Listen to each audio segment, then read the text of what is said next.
দিছোঁ ভনীসকলক আজি পুনৰবাৰ ঈশ্বৰে আমাক সুযোগ দিছে ঈশ্বৰৰ বাক্য অধ্যয়ন কৰিবলৈ আৰু যিসকল ভনীসকল আহিব নোৱাৰিলে ঈশ্বৰে তেওঁবিলাকক সহায় কৰক যাতে তেওঁবিলাকো যেন আগন্তুক তেওঁবিলাকে ঈশ্বৰৰ বাক্যৰ সহায় ল'ব পাৰে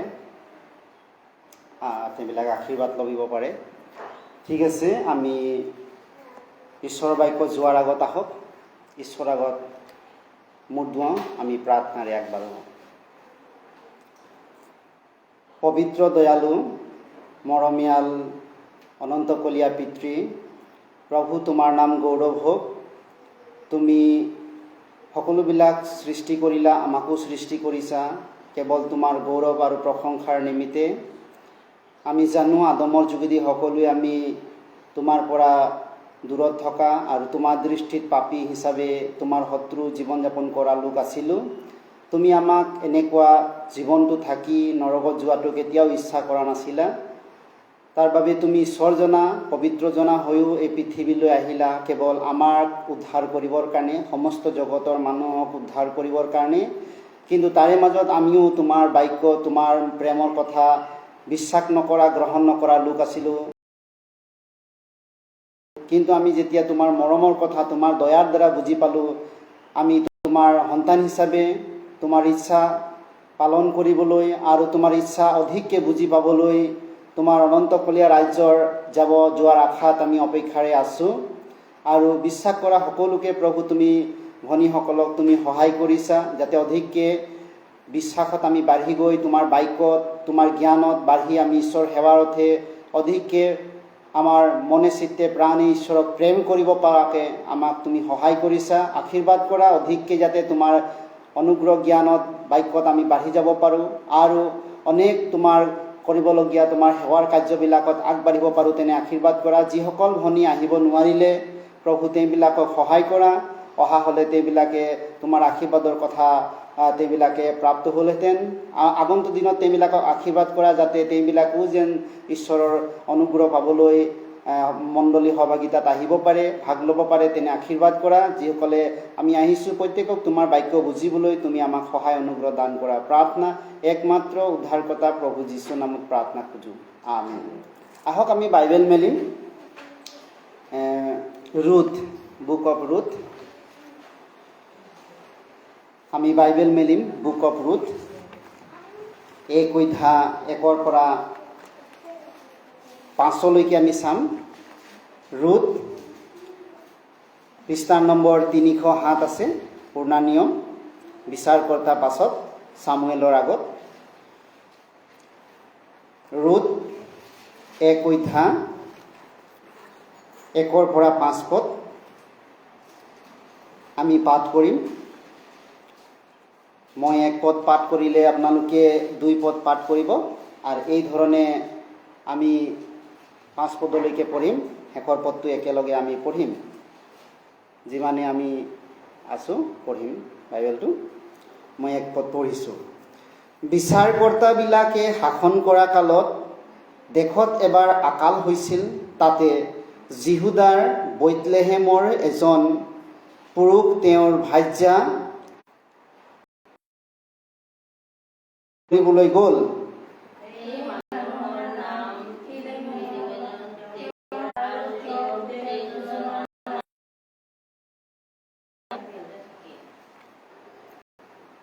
পাছে নয়মীৰ স্বামী ইলিমেলক মৰিলত তেওঁ আৰু তেওঁৰ পুতেক 2জন অৱশিষ্ট থাকিল।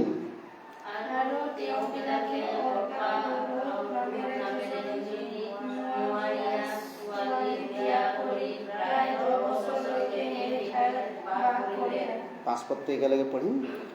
পাছে মহলনৰ আৰু কিলিয়নো এই 2জন পুতেক মৰিল। তাতে নয়মী পুত্ৰ আৰু স্বামীহীনা হৈ থাকিল। আমি বুক অফ ৰুথ আমি যেতিয়া ষ্টৰিটো যেতিয়া আমি পঢ়োঁ, এটা বহু বিশ্বাসী এগৰাকী আমি ভনীক আমি দেখিবলৈ পাওঁ, যিগৰাকী পৰজাতি অৰ্থাৎ ঈশ্বৰৰ মনোনীত জাতি নাছিল। তেওঁ পৰজাতি অৰ্থাৎ আগত তেওঁ মোৱাবত থকা যিবিলাক ইতৰ দেৱতা, এই দেৱতাবিলাকক মূৰ্তিবিলাকক সেৱা কৰা এগৰাকী ভনী আছিল।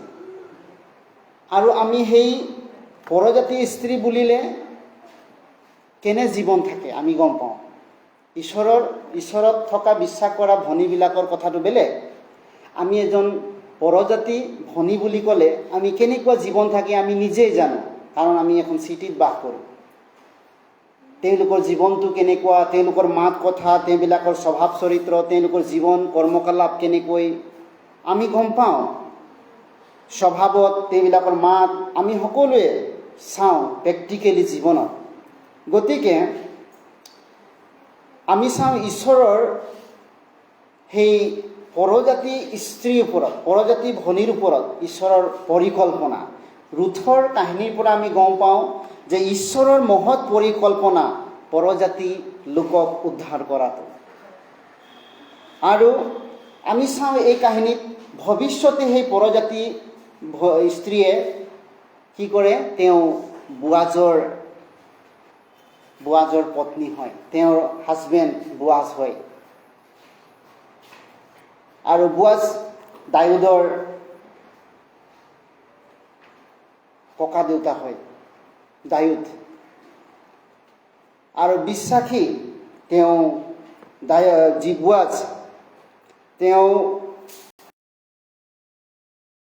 তেওঁ লভিবলৈ পায়। সেইকাৰণে আমি বিশ্বাসটো অতি মহৎ আছিল। তেওঁ বিশ্বাসৰ ওপৰত ধ্যান কৰা, আমি ৰুথৰ বিশ্বাসৰ ওপৰত ঈশ্বৰৰ বিশ্বাসী সন্তান হিচাপে ধ্যান কৰাটো প্ৰয়োজন আছে। কিয় চাইছোঁ আমি ৰুথৰ বিশ্বাস, তেওঁ পৰজাতি এগৰাকী ভনী হয়, তেওঁৰ বিশ্বাসটো কেনেকুৱা আছিল। আমি ঈশ্বৰৰ সন্তান হিচাপে, ভনী হিচাপে তেওঁৰ বিশ্বাসটোক ধ্যান কৰা প্ৰয়োজন আছে। তেওঁৰ বিশ্বাসটো আমাৰ বিশ্বাসৰ লগত মিলাই তেওঁৰ বিশ্বাসটোৰ ওপৰত আমি ধ্যান কৰা প্ৰয়োজন আছে। সেইকাৰণে আমি যদি ৰুথৰ বেকগ্ৰাউণ্ডটো চাওঁ 1 অধ্যায় 1 পদত, সেই সময়ত বিচাৰকৰ্তা আৰু শাসনকৰ্তাৰ কালত তেতিয়া বিচাৰকৰ্তা আছিল, ৰজা দিন হোৱা নাছিল। তেতিয়া বিচাৰকৰ্তাবিলাকে তেতিয়া ইজৰাইলবিলাকক চলাইছিল। আৰু এই বিচাৰকৰ্তাবিলাকৰ সময়ত আমি চাওঁ, তাতে তাৰ আগৰ পুস্তকত যদি চাওঁ বিচাৰকৰ্তা তাৰ বেকগ্ৰাউণ্ডটো যদি আমি চাব যাওঁ, বিচাৰকৰ্তা 21 অধ্যায় তাতে 25 পদটো সেই সময়ত কেনেকুৱা পৰিস্থিতি আছিল ইজৰাইল মাজত আমি চাব পাৰোঁ। সেই কালত ইজৰাইলৰ মাজত ৰজা নাছিল, সেয়ে যে যিহকে ভাল দেখিছিল সেয়ে তাকেই কৰিছিল। সেই সময়ত ইজৰাইলৰ মাজত ডিচিপ্লিন, ৰজা নাছিল, যাতে তেওঁবিলাকক অনুশাসন কৰি তেওঁবিলাকক ছিষ্টেমত ন্যায় তেওঁবিলাকক চলায়। কিন্তু সেই সময়ত বিচাৰকৰ্তা হিচাপে তেওঁবিলাকে চলিছিল, আৰু বিচাৰকৰ্তাৰ কথাবিলাকো তেওঁবিলাকে সকলোৱে মানি চলা নাছিল। গতিকে সেই সময়ত ৰজা নথকাৰ কাৰণে তেওঁবিলাকৰ মাজত এনেকুৱা সমস্যা আছিল, আৰু যে যিটো মন গৈছিল সেয়ে সেইটো কৰিছিল। আৰু যেতিয়া এনেকুৱা জীৱন খ্ৰীষ্টিয়ান জীৱনত হ'ব পাৰে, নতুন জন্ম পোৱাৰ পাছত যদি খ্ৰীষ্টিয়ান নতুন জন্ম পোৱা সন্তানে এটা লিডাৰ বা মণ্ডলীৰ অনুগত্যত খ্ৰীষ্টিয়ান জীৱন নকৰে, তেতিয়া এই যিটো পৰিস্থিতি সেই সময়ত হৈছিল, তেনেকৈ খ্ৰীষ্টিয়ান জীৱনত সেইটো পৰিস্থিতি আহিব পাৰে। আৰু এই ঈশ্বৰৰ মনোনীত কৰা জাতিটোক লণ্ডভণ্ড কোনে কৰিছিল? শয়তানে। তেওঁলোকে বিচাৰকৰ্তাৰ কথা মানা নাছিল আৰু সেইমতে চলা নাছিল, ঈশ্বৰৰ কথাটো অকণো শুনা নাছিল। এইকাৰণে নমেৰ ল'ৰাকেইটা নিসন্দেহে নিস্বাৰ্থভাৱে লোকৰ গাঁৱৰ ছোৱালীবিলাকক তেওঁলোকে হাঁহি বিয়া পাতিছিল। ডিচিপ্লিন লাইফটো নাছিল সিহঁতৰ, কাৰণ তেওঁবিলাকে বিচাৰকৰ্তা যিটো চলাবলৈ দিছিল তেওঁলোকৰ কথা মতে চলা নাছিল। তেওঁলোক মানি নচলাৰ কাৰণে তেওঁলোকৰ জীৱনটো অবাধ্য সমস্যাটো আমি দেখিবলৈ পাওঁ। তেওঁবিলাকে সমস্যাটো হ'ল বাক্যটো মানি চলা নাছিল, কিন্তু পৰজাতি স্ত্ৰীৰ ৰুথ বিশ্বাসটো বহুত মহৎ আমি দেখি পাওঁ।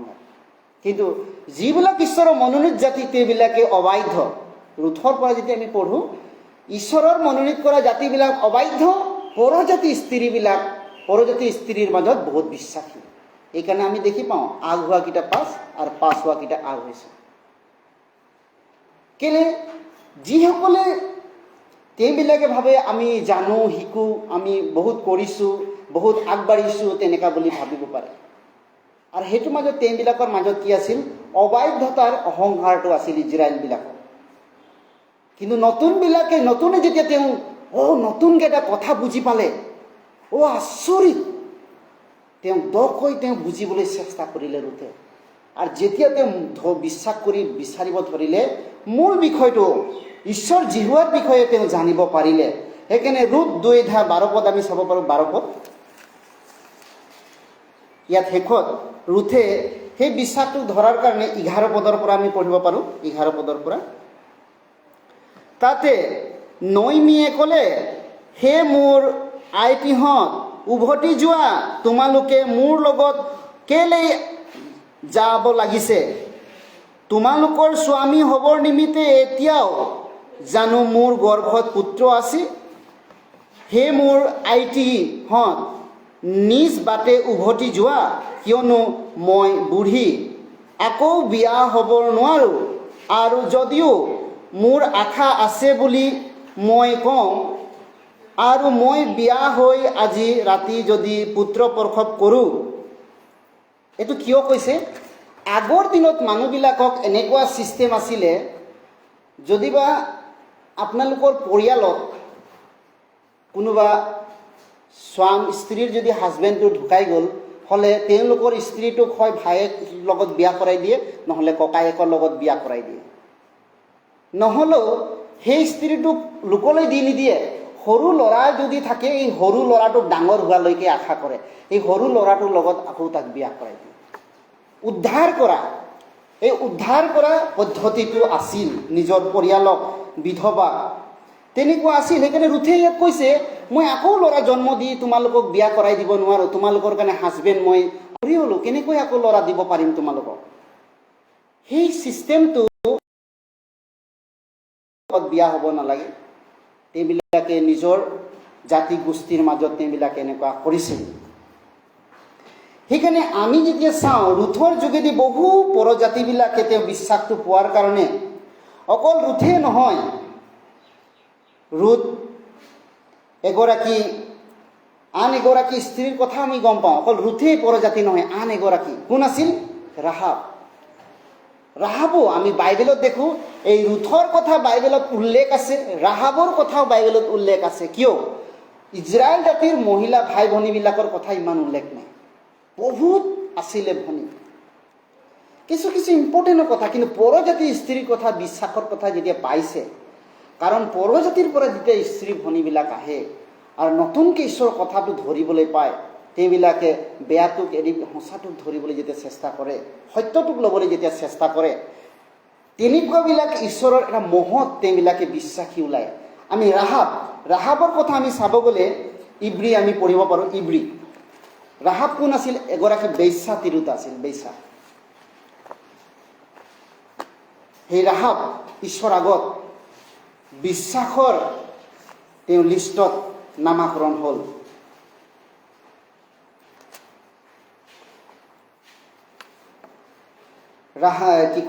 ইব্ৰী 11:13 পদ আমি পঢ়িম একেলগে। ইব্ৰী 11:13 পদত কি কৈছে? সেই সকলো বিশ্বাসত মৰিল, তেওঁবিলাকে প্ৰতিজ্ঞাৰ ফল নাপালে, কিন্তু দূৰৈতে সেইবোৰে দেখি নমস্কাৰ কৰিলে, কিন্তু নিজেই তেওঁ পৃথিৱীৰ বিদেশী প্ৰবাসী তাক স্বীকাৰ কৰিছিল। এইটো নহয়, 31 পদ, মই 31 পদ, 13 নহয়, 31 আমি পঢ়িম। 30 পৰা 31 পঢ়িম আমি। বিশ্বাসৰ গুণে 7 দিন জিৰহীৰ গড় প্ৰশিক্ষণ কৰিলত, সেই গড় পৰিল। বিশ্বাসৰ গুণে ৰাহাব বেশ্যাই চোৰাংচোৱাবিলাকক শান্তিৰে আলহীৰূপে গ্ৰাহ্য কৰিছিল। অবাধ্যবিলাকৰ লগত তেওঁ বিনষ্ট নহ'ল। সেই জিৰোহী নগৰটো যেতিয়া কানান সোমাই যাওঁতেনে জিৰোহী নগৰটোক পাৰ কৰি যাব লাগে। এতিয়া জিৰোহী নগৰটো চাৰিওফালে ৱাল আছে আৰু বহুত যোদ্ধাৰু মানুহবিলাক সেই জিৰোহী নগৰ ইজৰাইলবিলাকে তাত সেই চোৰাংচোৱাবিলাকে যেতিয়া গ'ল, এতিয়া জিহুচুৱাই তেওঁবিলাকক যেতিয়া পঠালে আৰু সেই চোৰাংচোৱা যেতিয়া গৈ পেলাই ক'ত থাকিব, কেনেকৈ চাব, এই বেশ্যা তিৰোতা আছিল ৰাহাব, বেবিচাৰ কাৰ্য কৰা। কিন্তু সেই সময়ত যেতিয়া তেওঁ ঈশ্বৰৰ লোকবিলাকক আশ্ৰয় দিলে, খানা দিলে আৰু সেই ঈশ্বৰৰ লোকবিলাকৰ পৰা যেতিয়া কথা শুনিলে, সেই ভনীগৰাকীয়ে ক'লে, মই বহুত ভুল কৰিছোঁ জীৱনত। ঈশ্বৰে জিহুৱাই এইবিলাকক মাৰিব গৈছে, মই ঈশ্বৰ জিহুৱাত বিশ্বাস কৰিব বিচাৰোঁ। আৰু ঈশ্বৰ জিহুৱাত বিশ্বাস কৰিলে, ঈশ্বৰ লোকক সেৱা কৰিলে, তাৰ কাৰণে সকলোবিলাক মানুহ ধ্বংস কৰিলে, ৰাহাব বেশ্যাই বাচি গ'ল। তেওঁ ঈশ্বৰৰ বিশ্বাসৰ কথাটো তেওঁ গম পালে, সেইকাৰণে ঈশ্বৰে দয়া কৰে। আপুনি কাকো এনেকুৱা নক'ব, এই ভনীগৰাকী নগণ্য, তাই একো নাজানে, এই বেয়া। সেইকাৰণে আমি কাকো লুকডাউন কৰিব নোৱাৰোঁ, কাৰণ ঈশ্বৰে কাক তোলে, কাক উঠাই, কেনেকৈ ব্যৱহাৰ কৰে আমি নাজানো। সেইকাৰণে আমি বাইবেলত যদি চাওঁ, ভনী হিচাপে ঈশ্বৰৰ মূল বিশ্বাসটোক যদি এগৰাকী এনেকুৱা ভনীও যদি ঈশ্বৰ বিশ্বাসৰ যদি আদৰ্শবাদী হ'ব পাৰে, আপুনি মই মহৎ হ'ব পাৰোঁ, আপুনি মই তেনেকুৱা নহয়। গতিকেও আমি ঈশ্বৰৰ বিশ্বাসত অধিককৈ ঈশ্বৰে আমাক বঢ়াব, অধিককৈ বঢ়াব। কিয় এনেকুৱা ৰুথৰ নিচিনা পৰজাতি বা ৰাহাব নিচিনা ভনীয়ে ইমান বিশ্বাসৰ আদৰ্শ হ'ব পাৰিছে? কাৰণ তেওঁবিলাকে নিজৰ মিষ্টেকটোক জানে, তেওঁবিলাক ৰিয়েলাইজটো বেছি কৰে, মন পালটনটো বেছি কৰে, তেওঁবিলাকে সংসাৰৰ কথাটো সোমাই পাইছে আৰু তেওঁবিলাকে তাৰ পৰা মন পালটন কৰিছে। ৰুথে ইয়াত 4 অধ্যায় আমি পঢ়ি, ৰুথ 4 অধ্যায় আকৌ ঘূৰি যাওঁ, আমি ৰুথৰ পৰা আজি চাওঁ। ৰুথটো আপোনালোকে চিন দি ৰাখিব। ৰুথ 4 অধ্যায় 21 পদ, বাইবেলে কি কৈছে? ৰুথ ঈশ্বৰক ভয় কৰি যেতিয়া আহে, যেনে ব্যক্তি নহ'লেও ঈশ্বৰে তাক দয়া কৰে, যেনেকুৱা ব্যক্তি নহওক কিয় ঈশ্বৰে তেওঁক দয়া কৰে। 4 অধ্যায় 21 পদ, ইয়াত লিখিছে, চলোমনৰ পুতেক বোৱাজ, বোৱাজৰ পুতেক উবেদ, উবেদৰ পুতেক যিশয়, যিশয়ৰ পুতেক দাউদ। ইয়াত কোন হ'ল? বোৱাজ হৈ গ'ল দ্য গ্ৰাণ্ডফাদাৰ অফ ডেভিড, দাউদৰ। আৰু ৰুথ কোন হৈ গ'ল? কৈছে দাউদৰ আইতা। এই দাউদৰ আইতা কোন হৈছে? ৰুথ, পৰজাতি স্ত্ৰী। কেনেকৈ হ'ব পাইছে? বিশ্বাস নোহোৱা বিষয়টোক ঈশ্বৰে কৰিব পাৰে। ঈশ্বৰৰ ওচৰত নেক বিশ্বাস, ঈশ্বৰৰ আগত শুদ্ধ ভয়কাৰী যদি এনেকুৱা ভনী হয়, ঈশ্বৰে কৈছে, মই তেওঁক ডিচেণ্ডেণ্ট অফ গড, ডেভিড, ঈশ্বৰৰ সেই ইজৰাইলৰ বংশবালী, যীশুৰ বংশবালীত সেই পৰজাতিক নামাকৰণ কৰিলে, এটা আখ্যান দিলে। সেইকাৰণে বাইবেল কৈছে ঈশ্বৰে সেই ৰুথক, আমি সেইটোৱে দেখোঁ, মথিতো দেখোঁ, মথি 1 অধ্যায় যদি 5 পদত দেখে, যীশুৰ বংশবালী সেই দাউদ, যীশুৰ বংশবালী দাউদ, সেই দাউদৰ বংশৰ পৰা যীশুৱে জন্মগ্ৰহণ কৰিছে। গতিকে দাউদৰ আইতা কোন হৈছে? পৰজাতি ৰুথ, পৰজাতি ৰুথ। সেইকাৰণে বাইবেল কৈছে, তোমাৰ বংশতে ঈশ্বৰে প্ৰতিজ্ঞা কৰিছিল, তোমাৰ বংশতে। আদি পুস্তক যাওঁ, আদি পুস্তক 22 অধ্যায় 18 পদ, বাইবেল মেলি মামি পতাপত। আদি পুস্তক 22 অধ্যায় 18 পদ, আদি পুস্তক 22 অধ্যায় 18 পদ।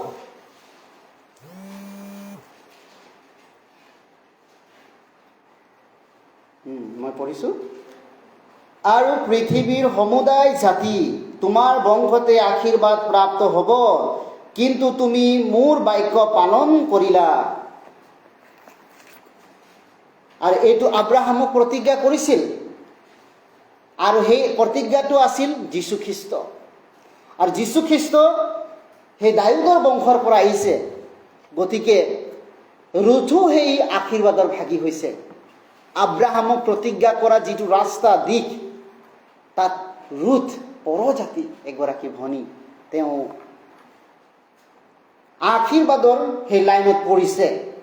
সেইকাৰণে আমি যেতিয়া পঢ়োঁ বাইবেল, ঈশ্বৰে সেই যি প্ৰতিজ্ঞা কৰিছিল আব্ৰাহামৰ যোগেদি, আৰু সেই এগৰাকী পৰজাতি ঈশ্বৰ এগৰাকী মাতৃ হ'ব পাইছে। গতিকে যেতিয়া আমি চাওঁ, কাৰণে এই সন্তানবিলাকৰ ভুল আছিল, কিন্তু ৰুথৰ ভুল নাছিল। ৰুথক ৰেচপেক্ট কৰিলে, কিয়? ৰুথে এটা পৰজাতি স্ত্ৰী হৈ ঈশ্বৰৰ জাতিটোক একচেপ্ট কৰিলে। বিশ্বাসৰ গ্ৰহণ কৰাটো, আপুনি মই যীচুক বিশ্বাস কৰোঁ, কিন্তু কেনেধৰণে বিশ্বাসত যীচুক গ্ৰহণ কৰোঁ সেইটো মহত্ব ৰাখে। ইয়াত ৰুথৰ পৰা আমি শিকিব পাৰোঁ। বিশ্বাসত ঈশ্বৰক গ্ৰহণ কৰাটো কেনেকৈ গ্ৰহণ কৰোঁ, সেইটো আমি ৰুথৰ পৰা আমি জীৱনত শিকিব পাৰোঁ। গতিকে ঈশ্বৰে আমাক যেনেকৈ প্ৰতিজ্ঞা কৰিছে, প্ৰথম পিতৰ 1:18 কৈছে, প্ৰথম পিতৰ যিটো প্ৰতিজ্ঞা কৰিছিল, তোমাৰ বংশৰ পৰাই আশীৰ্বাদ পাব। আৰু সেই আমি চাওঁ ৰুথৰ বংশৰ পৰা দাউদৰ পৰা যীশুৰ দ্বাৰা আমি সকলোৱে সেই আশীৰ্বাদটো, আপুনি ময়ো সেই ৰুথৰ প্ৰতিজ্ঞাৰ আশীৰ্বাদ আমি পাইছোঁ, দাউদৰ প্ৰতিজ্ঞাৰ আশীৰ্বাদ পাইছোঁ, আব্ৰাহামৰ। 1:18-19 আমি চাবলৈ গ'লে আমি দেখিবলৈ পাওঁ। ইয়াত লিখিছে যে তোমালোকে জানা যে তোমালোকৰ পূৰ্বপুৰুষৰ পৰা চলি অহা আচাৰ ব্যৱহাৰৰ পৰা তোমালোকে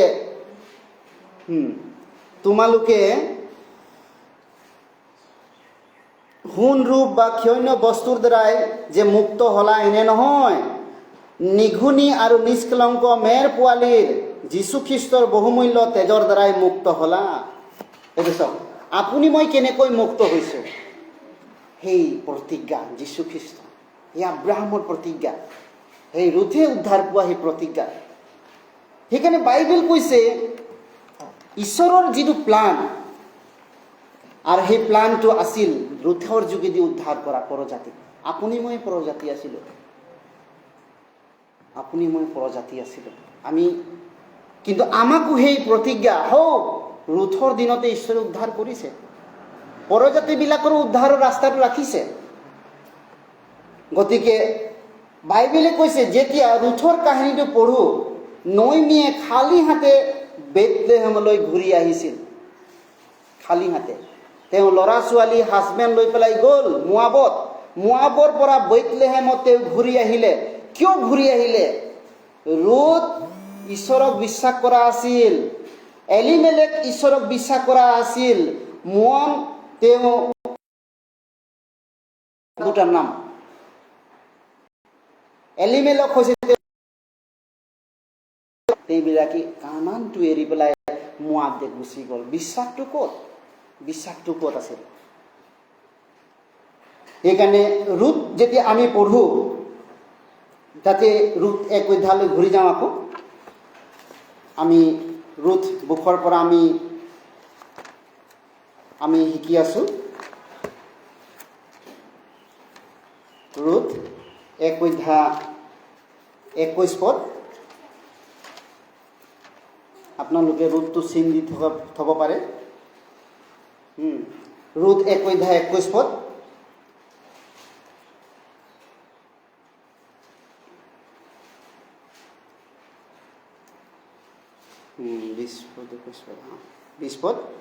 21 তলত 20 পদ লিখা আছে।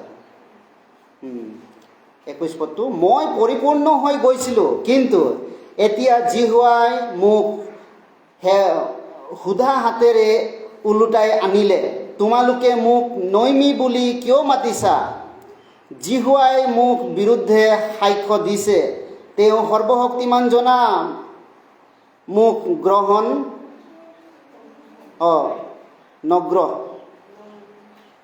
কি হয়তো নগ্ৰহ কৰিলে, কিবা ভুল টাইপিং আছে। জিহুৱাই সৰ্বশক্তিমান, জিহুৱাই মোক গ্ৰহণ কৰিলে। এনেকুৱা হ'ব লাগিছে। সেইটো কাৰণে বাইবেলে কৈছে ৰুথ, ঈশ্বৰে সেই ৰুথক কি কৈছে, নয়মীক উদ্ধাৰ কৰিলে ৰুথৰ যোগেদি, ৰুথক ৰক্ষা কৰিলে, নয়মীৰ যোগেদি ৰুথক ৰক্ষা কৰিলে আৰু তেওঁ বোৱাজক ঈশ্বৰক পাব দিলে। সেইকাৰণে যেতিয়া আমি চাওঁ দাউদৰ সেই পৃষ্ঠভূমিৰ পৰা ৰুথ এক পদৰ পৰা যেনেকৈ আমি পঢ়িলোঁ, সেই সময়ত মানুহবিলাকে নিজৰ নিজৰ মতে চলিছিল। ঈশ্বৰে সদায়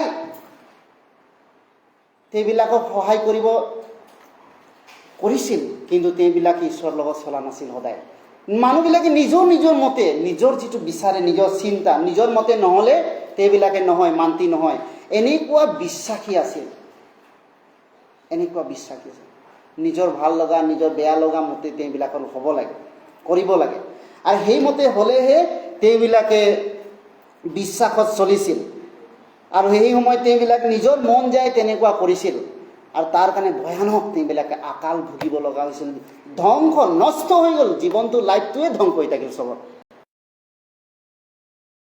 কেনেকৈ বিশ্বাসত চলিব লাগে, তেওঁলোকক কেনেকৈ চলাইছিল। যাত্ৰা পুস্তক 13 অধ্যায়, যাত্ৰা পুস্তক 13 অধ্যায় 21 পদ, এক্সোডাছ, যাত্ৰা পুস্তক, আদি পুস্তক, যাত্ৰা পুস্তক। ইজৰাইলৰ লগত ঈশ্বৰে কেনেকৈ চলিছিল সেই কথাটো বাইবেলত দেখাইছে। 13 অধ্যায় 21 পদ।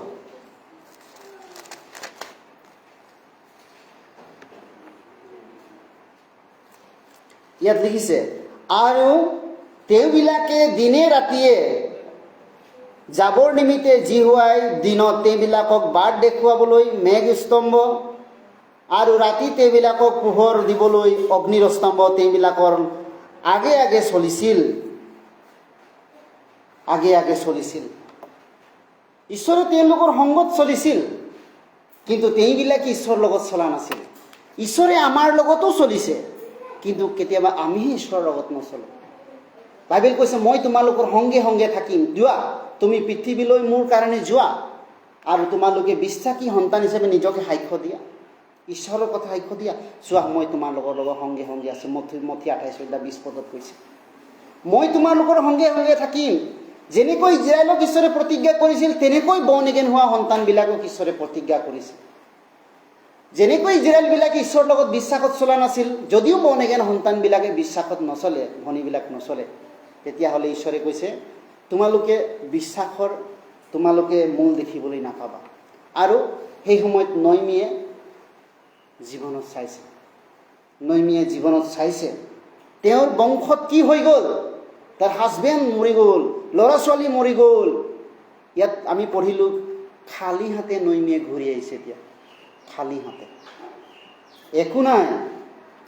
এইকাৰণে বাইবেলে কৈছে, তেওঁবিলাকক ঈশ্বৰে তেওঁলোকৰ লগত, ইজৰাইলক কি কৰা নাই, তেওঁবিলাকক খাব দিছিল, তেওঁলোকক চলাইছিল, দিশ দেখাইছিল, কেনেকৈ যাব লাগে, ক'ত যাব লাগে, কি কৰিব লাগে।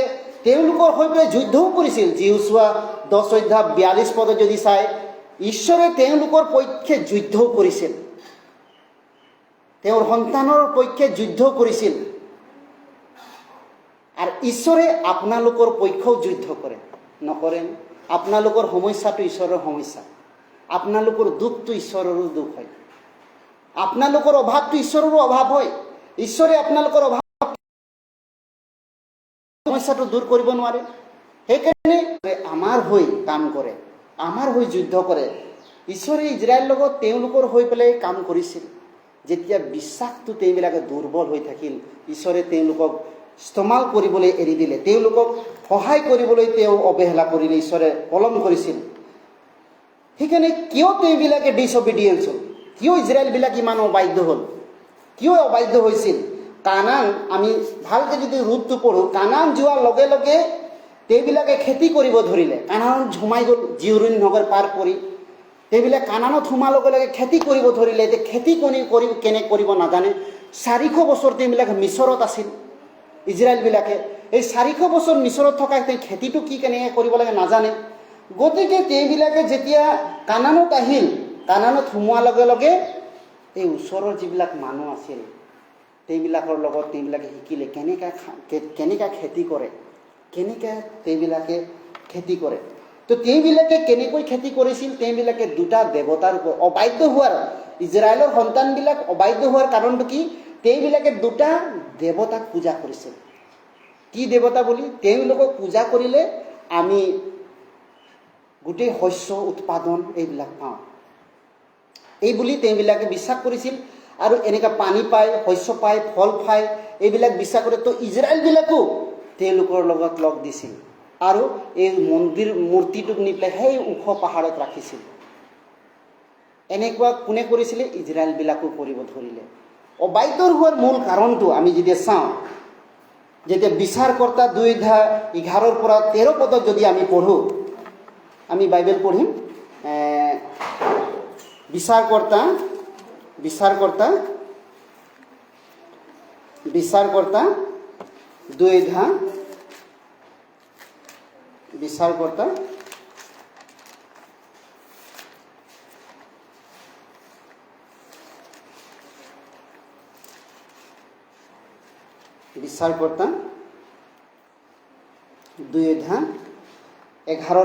পদ মই পঢ়িছোঁ। পাছে ইজৰাইলৰ সন্তানবিলাকে জিহুৱাৰ সাক্ষাৎ কুআচৰণ কৰিলে আৰু বাল দেৱতাক পূজা কৰিলে, যিজনাই তেওঁবিলাকৰ মিছৰ দেশৰ পৰা উলিয়াই আনিছিল। তেওঁবিলাকৰ ওপৰ পিতৃবিলাকে ঈশ্বৰ জিহুৱাক ত্যাগ কৰি তেওঁবিলাকৰ চাৰিওফালে থকা জাতিবিলাকৰ দেৱতাৰ পাছত চলিল। তেওঁবোৰ আগত প্ৰণিপাত কৰিলে, জিহুৱাক বেজাৰ দিলে আৰু তেওঁবিলাকে জিহুৱাক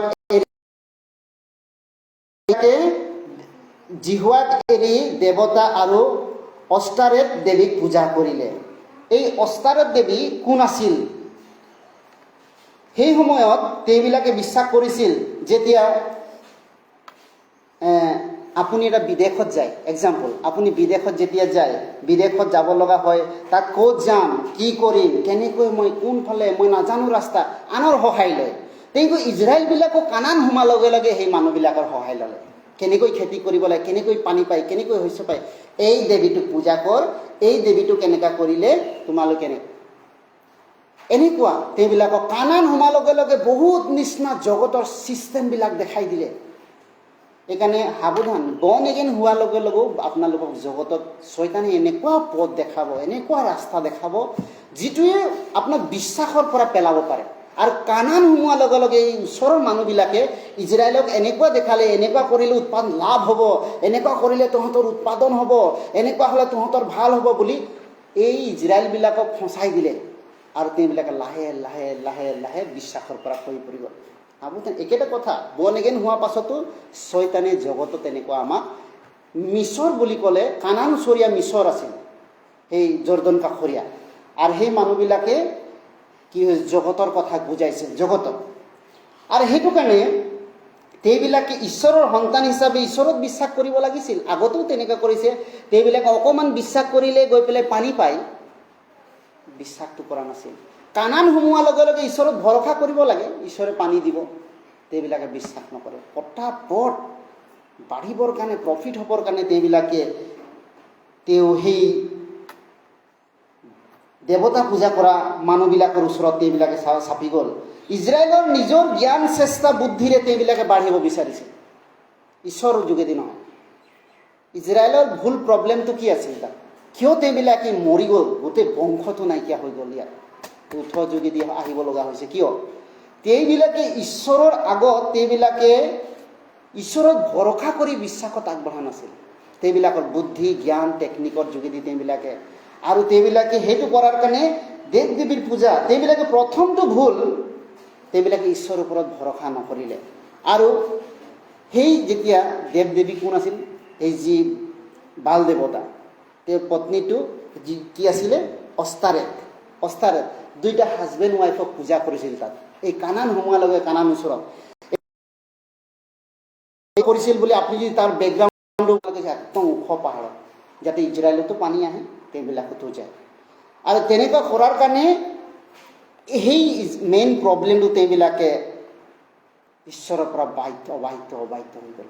আৰু সেইটো কেনেকৈ কৰিছিল বুলি কয়, তেওঁবিলাক অবাধ্য হোৱাৰ মূল কাৰণ সেই যিটো বাল দেৱতা আৰু অস্তাৰে দেৱীক পূজা কৰিছিল, তেওঁবিলাকে সেই ৰাতি, সেই তাত পূজা কৰা ৰাতিবিলাক তেওঁবিলাকে সেই তাত উলংগ আৰু ব্যভিচাৰ কৰিব লাগে তাত। তেতিয়াহে তাত সেই ৰাতিটো এই প্ৰিষ্টবিলাক, সেই সময়ত অমেনবিলাকো প্ৰিষ্ট আছিল সেই মন্দিৰ, অমেনবিলাক। আৰু সেই তাত আশীৰ্বাদটো তেনেকুৱাই বুলি কয়। আৰু সেই তাত ইজৰাইলবিলাকে তেনেকুৱা পৰজাতি মানুহবিলাকৰ লগত ব্যভিচাৰ কাৰ্যত এইবিলাকত লিপিবদ্ধ হৈ গ'ল। তাৰ কাৰণে তেওঁবিলাকে আনৰ ছোৱালীকো, আনৰ জাতি ছোৱালীকো বিয়া পাতিবলৈ অকণো তেওঁবিলাকে কেৰেক কৰা নাছিল। ইমান অবাধ্য হোৱাৰ পথটো আমি বেকগ্ৰাউণ্ডটো যদি চাব যাওঁ, কিয় এনেকৈ ৰুথৰ ওচৰত যাব লগা হ'ল বুলি ক'লে, সেইটো কাৰণে তেওঁলোকৰ স্বভাৱটো ঈশ্বৰৰ পথত এনেকুৱা হৈ অবিশ্বাসী হৈ গৈছিল, ভৰসা কৰাটো নাছিল। গতিকে আমি যদি চাওঁ, তেওঁবিলাকে ইজৰাইলবিলাকে বিশ্বাসৰ আৰু ভৰসা এৰি দিছিল, বিশ্বাসৰ ভৰসা এৰি দিছিল। আৰু সেই কণ্ডিশ্যনটো আমাৰ এইখন যীশুৰ আগমন হোৱাৰ পাছতো হৈছিল। বিশ্বাস আৰু ভৰসা এৰিছিল মানুহবিলাকে। ফাৰ্ষ্ট চেঞ্চুৰীত যদি চাব যায়, নতুন জন্ম পোৱা ভাই ভনীবিলাক, তেওঁবিলাকে বাইবেল পঢ়া নাছিল, বাইবেল পঢ়া নাছিল। ৰোমীয়া শাসনৰ সময়ত তেওঁবিলাকে প্ৰিষ্টে যি কথা কয়, প্ৰথম শতিকাৰৰ শিষ্যবিলাকৰ ৰাজ্যটো ঠিকে চলিলে, সেই কালটো ঠিকে। তাৰ পিছত যিবিলাক বিশ্বাসী বাইবেল নপঢ়ে, প্ৰিষ্টে যি কয় তাকে ভৰসা কৰে, তেওঁ যিটো প্ৰভুভোজ দিব তাকে খাই পেলাই স্বৰ্গ যাব, এনেকুৱা মানুহৰ কথা, তেওঁলোকৰ কথা মতে বিশ্বাস কৰে। এনেকুৱা কৰাৰ কাৰণে বহুত মাৰ্টিন লুথাৰে বহুত পাছতে বিশ্বাসৰ কথাটো আকৌ, সেইকাৰণে শয়তানে অকল তেওঁবিলাক ইজৰাইলকে পৰীক্ষা কৰা, নতুন জন্ম পোৱা ভাই ভনীবিলাককো বিচ্ছিন্ন কৰিবৰ কাৰণে সেই একেটা খেল দেখাইছিল। আজিও সেইটো কৰিছে, নকৰা নহয়, কৰিব। শয়তানে যিমান দিন আমি জগতত থাকোঁতে পৰীক্ষা কৰিব। গতিকে ৰোমীয়া ১ সূত্ৰপদত কৈছে, ধাৰ্মিকজন বিশ্বাসৰ দ্বাৰাই জীৱ। আপুনি মই যদি ঈশ্বৰৰ ধাৰ্মিকতা সন্তান হওঁ, আমিও বিশ্বাসৰ দ্বাৰাই জীৱ লাগিব, ভনী হিচাপে, ভাই হিচাপে। আপুনি এজন ভনী হিচাপে ঘৰখনত বহুত কেতিয়াবা সমস্যা হয়, কেতিয়াবা আপুনি বিশ্বাসৰ পৰা খহি যোৱা ৰাস্তাও আহিব পাৰে, কেতিয়াবা এনেকুৱা সমস্যা আহে, কেতিয়াবা পুৰুষবিলাকো বাধ্য নথকাৰ কাৰণে ভনীবিলাক কেতিয়াবা একেবাৰে তেওঁবিলাকে পৰি যোৱা ৰাস্তাটো কেতিয়াবা চিন্তা কৰে। কিন্তু বিশ্বাসী ধাৰ্মিকজনে, বিশ্বাসী ভনী যদি হয়, বিশ্বাসৰ দ্বাৰাই জীৱ। ৰুথ সেই পথটো বাছি ল'লে। অৰ্পা আৰু ৰুথক ক'লে, তোমালোকে এতিয়াও গাভৰু আছা, যোৱা, মই আৰু তোমালোকৰ কাৰণে সন্তান আনি দিব নোৱাৰোঁ, তোমালোকে যোৱা আৰু তোমালোকে বিয়া পাতি সংসাৰ কৰা। অৰ্পাই গুচি গ'ল, ৰুথে সেইটো নকৰিলে। বিশ্বাসৰ দ্বাৰাই মই জীৱনটো কটাম, যেনেকুৱাই সমস্যা নহওক কিয়। এইটোকো কৈছে, মই ল'ৰাও দিব নোৱাৰোঁ আৰু মই বুঢ়ী হ'লোঁ, তহঁতক খুৱাবও নোৱাৰোঁ। ঈশ্বৰে চলাব, ঈশ্বৰে চলাব। আপুনি য'ত যাব মই ত'ত যাম, আপুনি য'ত মৰিব তাতেই মই মৰিম। ৰুথে এইটো ধাৰ্মিকৰ বিশ্বাস দেখাইছে, এটা পৰজাতি ভনীয়ে। আমি ঈশ্বৰৰ বিশ্বাসী মনোনীত ভনী হিচাপে কিমান ষ্ট্ৰং বিশ্বাস থাকিব লাগিব আপোনাৰ মত তেতিয়াহ'লে। ৰুথে ইমানজনক উদ্ধাৰ কৰিছে, আপুনি ভনী হিচাপে আপোনাৰ বিশ্বাসটো কিমান ষ্ট্ৰং উদ্ধাৰ কৰিবলৈ। ৰুথে উদ্ধাৰ কৰিছে। ৰুথৰ যোগেদি ঈশ্বৰে উদ্ধাৰ কৰা ৰাস্তাটো বিশ্বাসৰ কথাত দেখায়। ৰুথৰ বিশ্বাসটো হৈছে আনক উদ্ধাৰ কৰা বিশ্বাস। আমি বিশ্বাসৰ কথা চালোঁ, বহুত বিশ্বাস আছে, কিন্তু এজন পৰজাতি স্ত্ৰী, তেওঁ ভুৰ গাভৰু আছে, কিন্তু বিয়া পাতিব পাৰে, লাইফ নাই, তেওঁৰ ভৱিষ্যত নাই, বুঢ়ী আইতাক খুৱাবও নোৱাৰোঁ বুলি কৈছে, তোৰ কাৰণে হাজবেণ্ডো গোটাব নোৱাৰোঁ। সি কি কৈছে, তথাচো আপুনি য'ত মৰিব তাতে মই মৰিম, তো য'ত যাব তাত মই যাম। এইটো কেলে এনেকুৱা কৈছে, কিহত ইমান, কেলে ইমান বিশ্বাস কৰে, কেলে ইমান ভৰসা কৰে? তাৰ বিশ্বাসটো জগতৰ কাৰণে নহয়, ঈশ্বৰৰ আত্মা উদ্ধাৰ কৰা বিশ্বাসটো আছিল সেই ভনীগৰাকীৰ জীৱনত। সেইটো কাৰণে আমি যেতিয়া চাওঁ ৰুথ 1:1 যদি আমি চাওঁ, সেইটো অন্ধকাৰ সময় অন্ধকাৰ আছিল, সেই আকাৰ আছিল। আৰু মোৱাবত একো পোহৰ নাছিল, মোৱাব দেশটো গোটেই দেৱীৰ ভৰপূৰ দেশ আছিল। আৰু তাত আমি চাওঁ বাইবেল আমাক বুজাব বিচাৰিছে যে ঈশ্বৰে মানুহক ব্যক্তিগত স্বৰূপে উদ্ধাৰ কৰিব পাৰে আৰু ৰুথক ব্যক্তিগত স্বৰূপে ৰুথকো অৰ্পাকো চান্স দিছিল ৰুথকো চান্স দিছিল কিন্তু ঈশ্বৰে ব্যক্তিগত স্বৰূপে বিশ্বাসৰ কাৰ্য কৰে আপোনাৰ জীৱনত ব্যক্তিগত কাম কৰিব পাৰে আপোনাৰ বিশ্বাস আৰু ভৰসাৰ ওপৰত চলাওঁতাই কিবা প্ৰাৰ্থনা কৰিছে চলাওঁতাই কিবা কৈ দিছে সেইটোৰ কাৰণে ব্যক্তিগত বিশ্বাসৰ ওপৰত ঈশ্বৰে কাৰ্য কৰে এই কথাটো আমি ৰুথৰ পৰা আমি গম পাওঁ ৰুথৰ পৰা আমি গম পাব পাৰোঁ সেইকাৰণে বাইবেল কৈছে গীতমালা 8 অধ্যায় 3 পৰা 4 পদত যদি চাওঁ কৈছে গীতমালা 8 3 পৰা 4 পদত যে মানুহনো কোন যে ঈশ্বৰ তুমি বুজ বিচাৰ লৈ আপোনাকো ঈশ্বৰে বুজ বিচাৰ লৈ আপোনাকো ঈশ্বৰে ধ্যান কৰে আপোনাকো ঈশ্বৰে দৃষ্টি কৰে এইটো নাভাবিব ঈশ্বৰে দৃষ্টি নকৰে আপোনাক দৃষ্টি কৰে আপোনাক বুজ বিচাৰ লৈ কিয় লয় ঈশ্বৰে আপোনাক মৰম কৰি আপোনাক বনাইছে আপোনাক তেওঁৰ সন্তান হিচাপে বিশ্বাসত বঢ়াটো ঈশ্বৰে বিচাৰে গতিকে আমি চাওঁ যে ৰুথৰ এটা মহৎ বিশ্বাস আমি দেখিবলৈ পাইছোঁ এতিয়া আমি চাওঁ নয়মি মানে নয়মি কৈছে ৰুথক 3 বাৰ কৈছে একবাৰ কোৱা নাই ৰুথে নয়মি কিমান বাৰ কৈছে 3 বাৰ ঘূৰি যোৱা 3 বাৰ এইটো কি বুজাইছে পৰীক্ষা কৰিছে শয়তানে নয়মিৰ যোগেদি পৰীক্ষা কৰিছে 3 বাৰ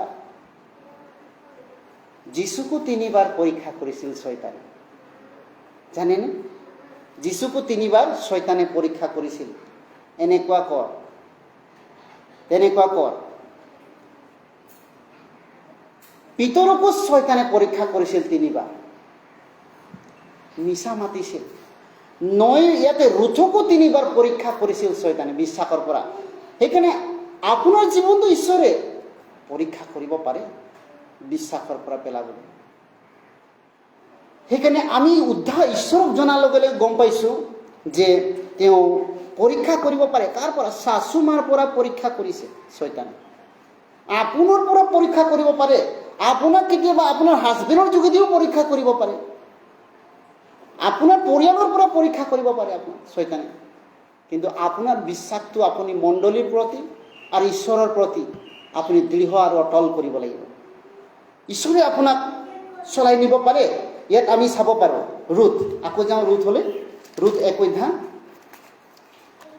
ৰুথ আমি ভালকৈ যদি আমি চাওঁ আমি মহৎ কথা আমি বুজিবলৈ পাৰিম ৰুথৰ পৰা ৰুথ 1 অধ্যায় 8 পদ আমি পঢ়িম একেলগে আহক 8 পদটো কেতিয়া নয়মিয়ে বোৱাৰীকক দুজনী ক'লে তোমালোক নিজৰ মাৰালৈ ঘৰলৈ উলটি যোৱা মৃতক কেইজনলৈ আৰু মোলোকো তোমালোকে যেন দয়া কৰিছিল জিহুৱাই তোমালোকলৈ তেনে দয়া কৰক ইয়াত কৈছে ঘূৰি যোৱা বুলি কৈছে ঘূৰি যোৱা ইয়াতো কৈছে ঘূৰি যোৱা দুইজন বোৱাৰীকে কৈছে ঘূৰি যোৱা আৰু 11-12 পদত কি কৈছে 11-12 পদত তাতে নয়মিয়ে ক'লে হে মোৰ আইটিহঁত উভতি যোৱা আকৌ কৈছে চা উভতি যা তোমালোকে মোৰ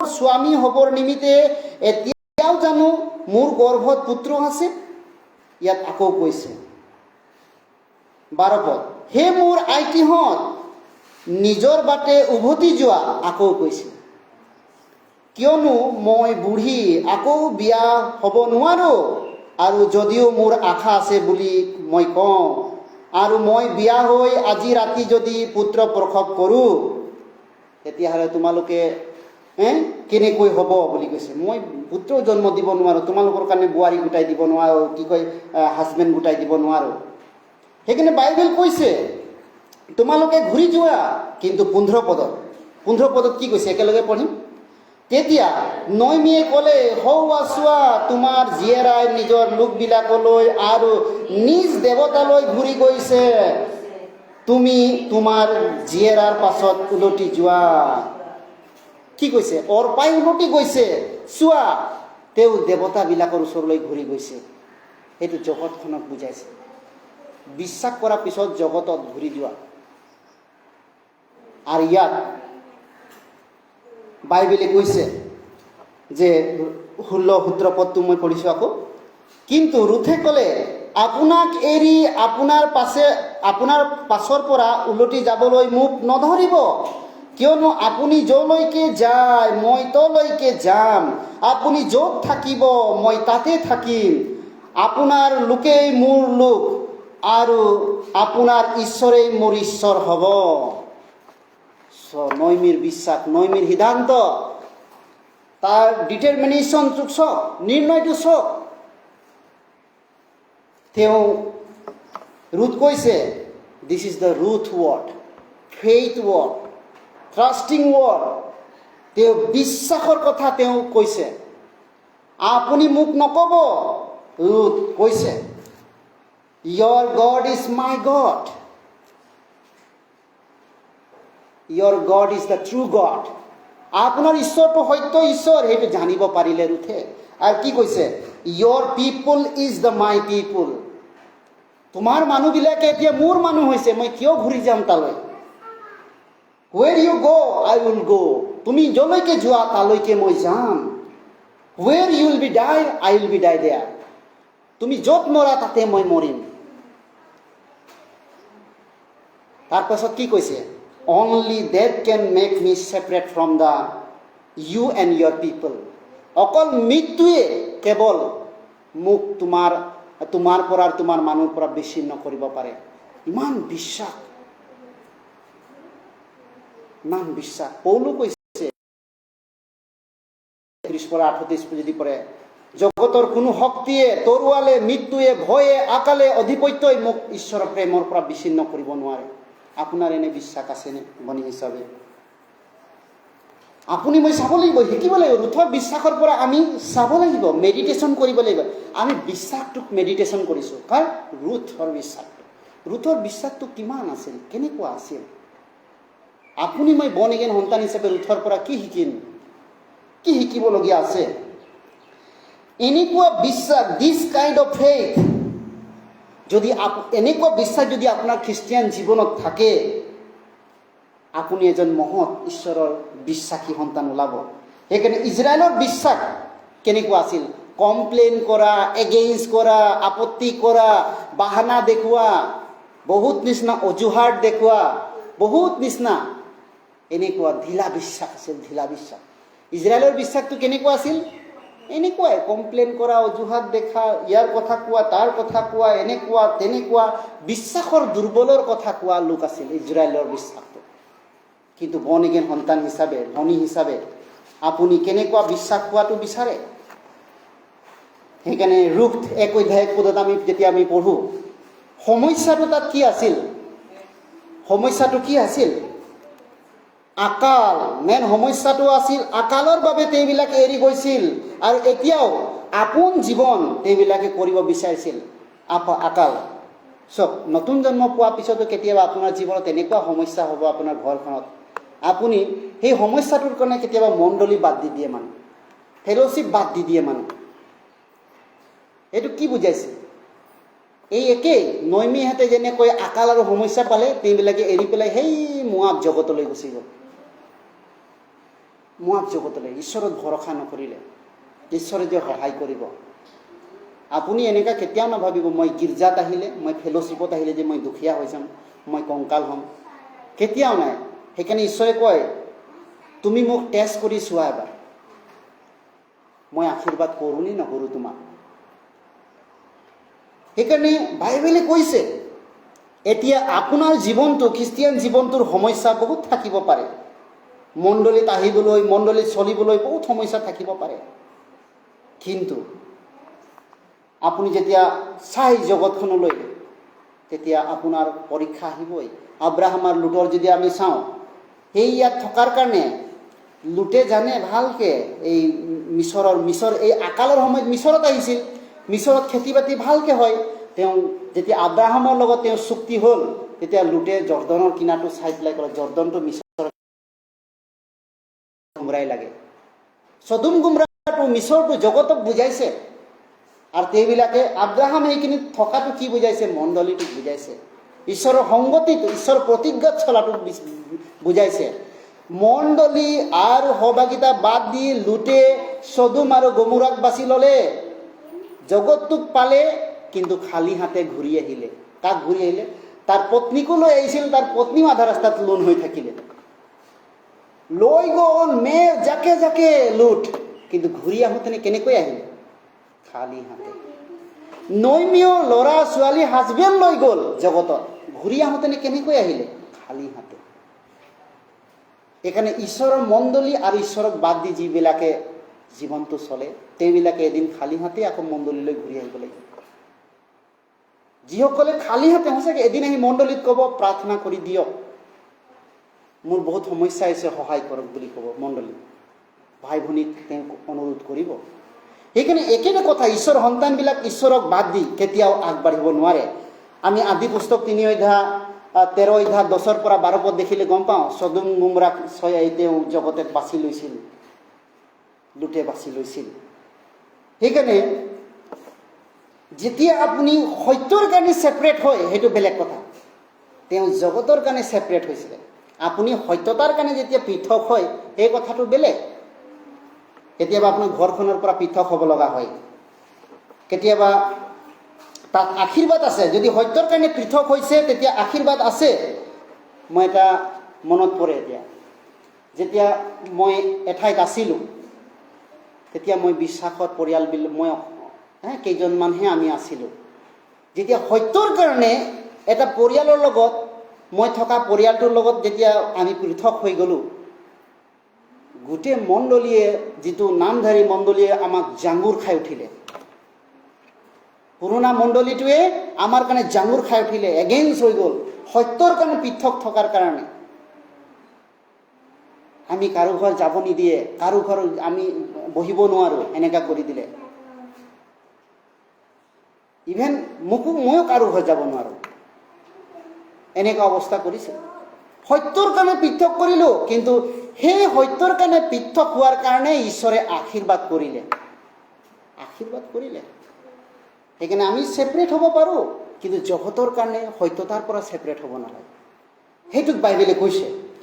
সেইকাৰণে যেতিয়া আমি চাওঁ ছভিয়েট ইউনিয়ন, আপোনালোকে শুনিছে হ'বলা, ছভিয়েট ইউনিয়ন দেশ আছে এটা, তাত এক সময়ত কি কৰিছিলে, তাত বেন কৰিছে, খ্ৰীষ্টিয়ানটো বেন কৰিছে। যোনে খ্ৰীষ্টিয়ান গীৰ্জা, তাত খ্ৰীষ্টিয়ান চাৰ্চটো বেন হৈ দিছে। আৰু সেইটো বেন কৰা সময়ত তাত মানুহবিলাকে ভয়ে ভয়ে এটা গ্ৰুপে এনেকৈ মনতে লগ খাই তেওঁবিলাকে ঘৰতে আৰাধনা কৰে। সেই সময়ত 2জন মানুহে ঘপককৈ ওলালে আৰু বন্ধুক ওলাই, পিষ্টল ওলাই এনেকৈ কৈছে, কাৰ জীৱন বচাব, এতিয়াই উঠি পেলাই পলা। তেতিয়া মানুহবিলাকে, যদি নপলাওঁ চব জেল যাবি। এতিয়া মানুহবিলাক পটাপট ফেলোশ্বিপৰ পৰা উঠি পেলাই পলাইছে, ধামাধুম গুচি গ'ল, কেইজনমান থাকি গ'ল। তেতিয়া তেওঁবিলাকে পিষ্টলটো সোমাই কৈছে, আমিও বিশ্বাসীহে, তোমালোকৰ লগত সঁচা বিশ্বাসীবিলাকত একেলগে গীৰ্জা কৰি দিছোঁ, আহা। সঁচা কাহিনী এনেকুৱা হৈছে। এই যিবিলাক অল্প বিশ্বাসী, তেওঁবিলাকে পলাই গ'ল, সঁচা বিশ্বাসীবিলাক থাকি গ'ল। তেতিয়া ক'লে, আমিও বিশ্বাসী, এতিয়া ৰিয়েল খ্ৰীষ্টিয়ানবিলাকৰ লগত আহক, আৰাধনা কৰিম। এইটো এনেকুৱা ঘটনা হৈছিল। সেইকাৰণে বাইবেলে কৈছে, সকলোৱে কয় মই বিশ্বাসী, যেতিয়া সমস্যা হয়, তাড়না হয়, আকাল হয়, তেতিয়া বিশ্বাসীৰ ৰূপটো নাথাকে। বিশ্বাসী ভনী বা বিশ্বাসী সন্তান হিচাপে আমি ৰূপটো দেখাব নোৱাৰোঁ। আমাৰ ঈশ্বৰৰ প্ৰতি বিশ্বাস আছে, আমি ঈশ্বৰক ভৰসা কৰোঁ, এইটো কেতিয়াও বিশ্বাসী হিচাপে কেতিয়াও আমি ভনীক কথা পতা দেখোঁ। ঈশ্বৰে যেন তেওঁক সহায় নকৰে, ঈশ্বৰে যেন তেওঁক দয়া নকৰে, এনেকুৱা কেতিয়াবা বিশ্বাসী ভনীয়ে কেতিয়াবা কথা কয়। কিন্তু আমি এনেকুৱা হ'ব নালাগিব। আমি সমস্যা থাকিলেও, বিশ্বাস থাকিলেও, য়েছ ব্ৰাদাৰ, ঈশ্বৰে মোক সহায় কৰিব, এনেকুৱা দুখ আহিছে মোৰ জীৱনত, আপুনিও প্ৰাৰ্থনা কৰক, ময়ো ভৰসাত আছোঁ, ময়ো বিশ্বাসত আছোঁ। আমাৰ জীৱন্ত ঈশ্বৰ আমাক কেতিয়াও এনেকুৱা সমস্যাত ঠেলি নিদিয়ে, তেওঁ আছে। এনেকুৱা বিশ্বাসটো ৰুথৰ আছিল, এনেকুৱা বিশ্বাসটো আপোনাৰ পৰা হোৱা প্ৰয়োজন আছে। যেতিয়া সমস্যা আহে, মানুহবিলাকে মণ্ডলীক বাদ দি তেওঁবিলাকে জগতৰ ছিষ্টেমত যেতিয়াবা আগবাঢ়িব বিচাৰে, সেইকাৰণে সিটো পদে 18:1 কৈছে, যিসকলে নিজকে পৃথক ৰাখে তেওঁবিলাকে নিজ জ্ঞানেৰে নিজৰ বাঞ্ছা পূৰণ কৰিবলৈ চেষ্টা কৰে। সেইকাৰণে আমি ঈশ্বৰৰ বিশ্বাসী সন্তান হিচাপে, আমি ঈশ্বৰৰ বিশ্বাসী ভনী সন্তান হিচাপে আমি সদায় যেনেকুৱা সমস্যা হ'লেও আমি মণ্ডলীৰ বিশ্বাসত একতাৰ মাজত আনি আমি প্ৰাৰ্থনাত সহায় ল'ব লাগে, শ্বেয়াৰ কৰিব লাগে। আৰু কেতিয়াবা ভাই ভনী আমাক দুখৰ কথা শ্বেয়াৰ কৰে, এই দুখৰ কথাটো আমি বিপৰীত হিচাপে গাই থাকিব নালাগে কাৰোবাক। কেতিয়াবা ভনীয়ে বিশ্বাস কৰি আপোনাক শ্বেয়াৰ কৰিব পাব ঘৰৰ প্ৰব্লেম, নিজৰ জীৱনৰ প্ৰব্লেম, আপুনি যাতে প্ৰাৰ্থনা কৰে। জাষ্ট আপুনি সেইটো একচেপ্ট কৰিব লাগে, মোক প্ৰাৰ্থনাৰ কাৰণে কৰিছে। সেই কথাটো আপুনি বিপৰীতভাৱে ক'ৰবাত শ্বেয়াৰ কৰিব। কেতিয়াবা ক'ৰবাত ভাই ভনী এনেকৈ ওলাব পাৰে যোনজন, কিন্তু আমি এনেকুৱা হ'ব নালাগে। সেইকাৰণে বাইবেল কৈছে, ইয়াত আমি চাব পাৰোঁ নয়মীৰ স্বামী ইলিমেকৰ নিজ দেশৰ পৰা এৰি মোৱাব গ'ল। এতিয়া নয়মীয়ে নিজৰ স্বামীৰ লগত এলিমেকৰ লগত তেওঁবিলাকে মোৱাবলৈ গ'ল। মেইন কাৰণটো আমি চাম ইলিমেক মানে কি বুজাইছে?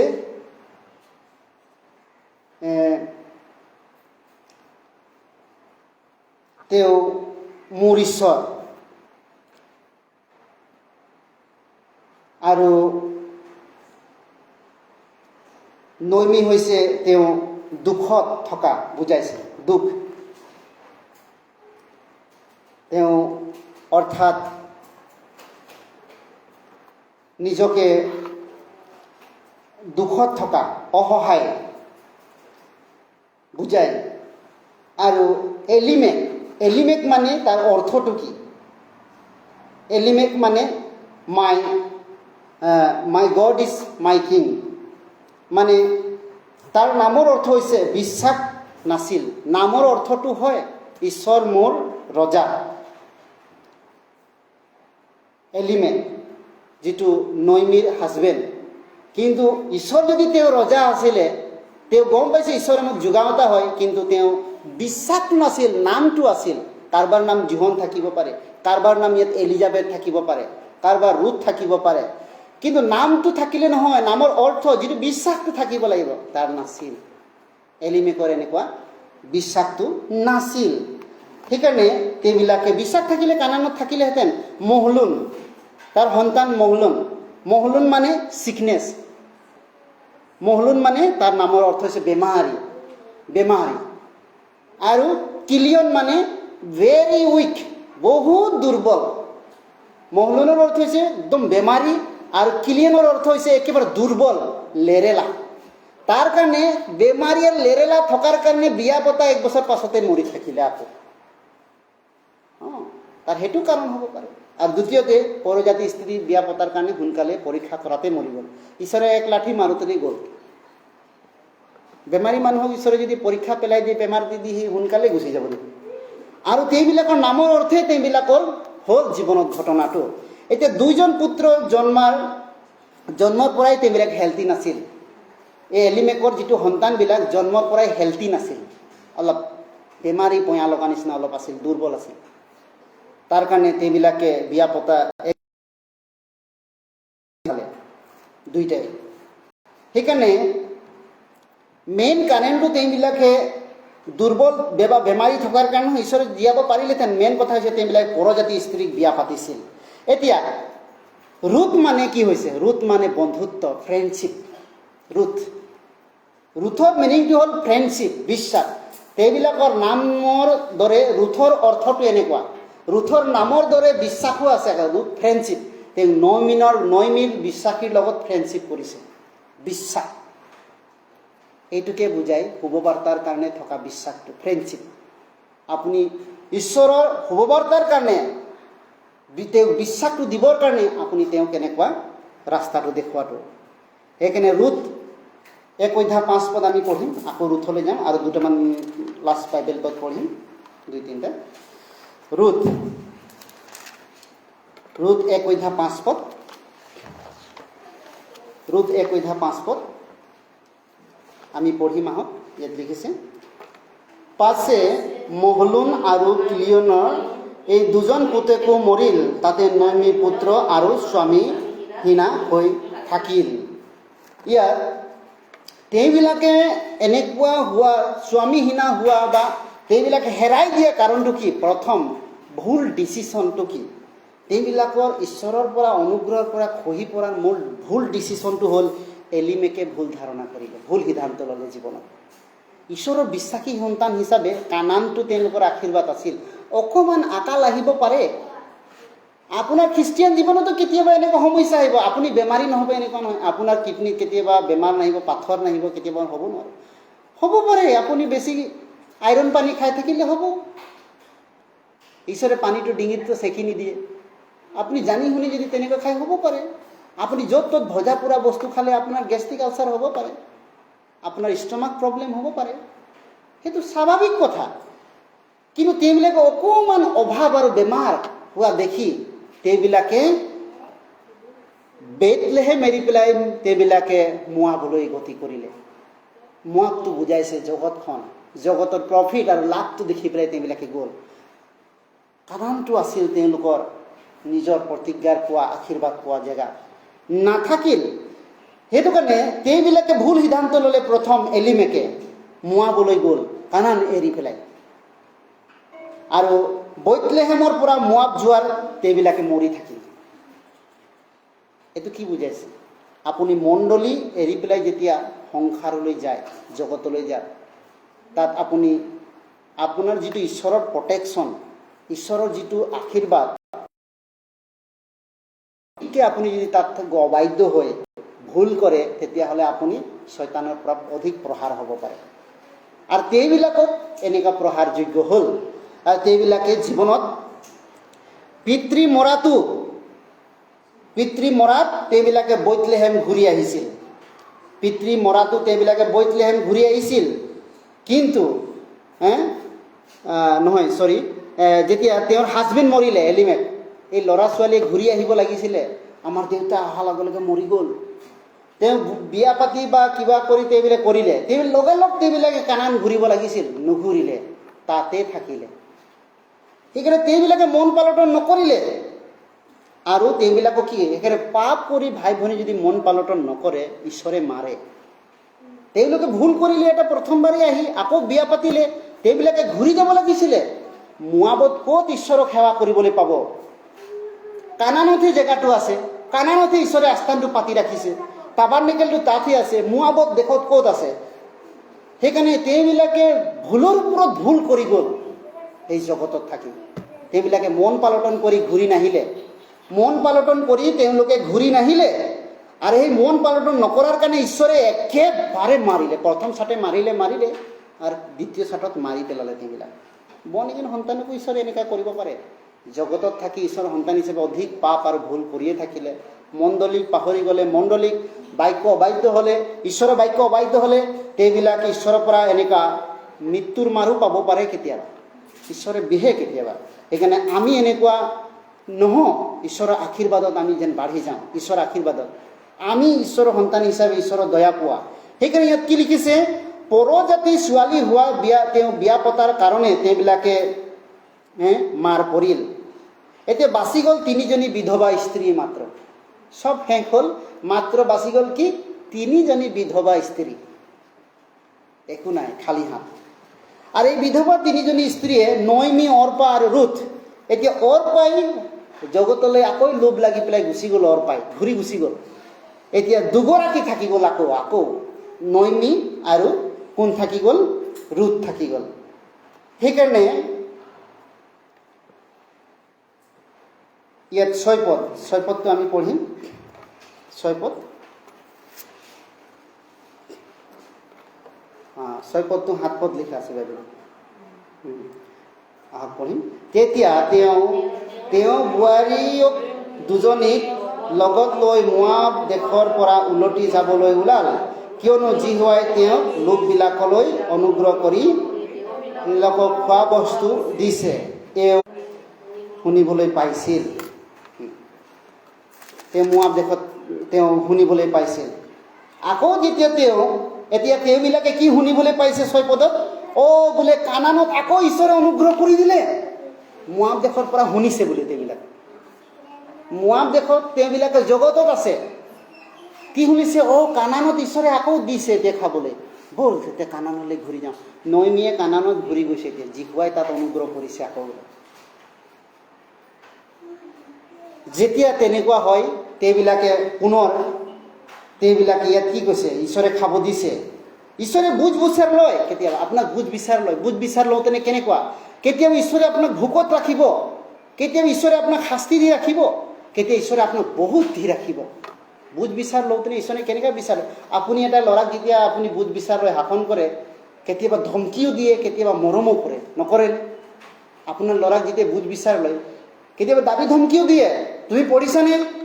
পঢ়িছা? তেতিয়াহ'লে লোৱা, চকলেট লোৱা, মৰম কৰে। বুজ বিচাৰ ল'ৰা ছোৱালীক লওঁতেনে এনেকুৱা, ঈশ্বৰো তেনেকুৱা বুজ বিচাৰ লয় মানুহক। সেইকাৰণে ইয়াত ঈশ্বৰে 6 পদত মানুহক কৈছে যে আকৌ কানানত খাব দিছে।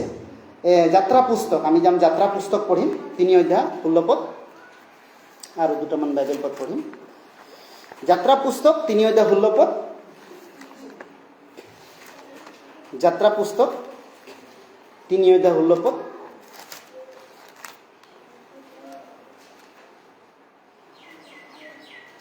যাত্ৰা পুস্তক 3 অধ্যায় 16 পদ। তুমি গৈ ইজৰাইলৰ বৃদ্ধ লোকবিলাকক গোটাই সেইবিলাকৰ আগত কথা ক'বা যে তোমালোকৰ ওপৰ পিতৃবিলাক ঈশ্বৰে আব্ৰাহাম, ইছাক আৰু জাকুবৰ ঈশ্বৰ জিহুৱাই মোক দৰ্শন দি ক'লে, মই তোমালোকক বুজ বিচাৰ ল'লোঁ আৰু মিছৰত তোমালোকক যি কৰা হৈছিল তালৈ দৃষ্টি কৰিলোঁ। ক'বা যে মই তেওঁবিলাকক বুজ বিচাৰ লৈছিলোঁ। ঈশ্বৰে মানুহক জংঘলত এনেকুৱা কিয় কৰিলে? ইজৰাইলবিলাক ইমান দুখ কষ্টৰ মাজত কিয় চলালে? তুমি তেওঁলোকক গৈ পেলাই ক'বা ঈশ্বৰে বুজ বিচাৰ লৈছিল। সেইটো কেতিয়াবা আমাৰ জীৱনতো, মণ্ডলী জীৱনত এনেকুৱা তিতা কেঁহা হ'ব পাৰে। তো আমি কেনেকৈ ক'ব ঈশ্বৰে আমাক বুজ বিচাৰ লৈছে? ধন্য আপুনি যে ঈশ্বৰৰ আপোনাৰ জীৱনত এনেকুৱা আপোনাক বিশ্বাসটো বঢ়াবৰ কাৰণে, আশীৰ্বাদৰ ফল পাবৰ কাৰণে আপোনাক কেতিয়াবা ঈশ্বৰে কষ্টও দিয়ে, কেতিয়াবা দুখো দিয়ে, যাতে আপুনি শুদ্ধ সোণৰ দৰে বিশ্বাসী হ'ব পাৰে। ৰুথৰ নিচিনা শুদ্ধ সোণ বিশ্বাসী আপুনি। ৰুথৰ জীৱনত কি থাকিল? তেওঁৰ মা দেউতা নাই, ঘৰ বাৰী এৰিলে, স্বামী নাই, আকৌ তেওঁৰ একো নাই। সেইকাৰণে য'ত গছৰ গুৰিত থাকিলে, গছৰ গুৰিত থাকে, এনেকুৱা অৱস্থাত কিন্তু ৰুথৰ বিশ্বাসটো, ভৰসাটো এতিয়াও তেওঁ মণ্ডলীৰ ওপৰত। ঈশ্বৰে মহৎ। যাত্ৰা পুস্তক 4 অধ্যায় 31 পদ, তাতে যাত্ৰা পুস্তক 4 অধ্যায় 31 পদ। যাত্ৰা পুস্তক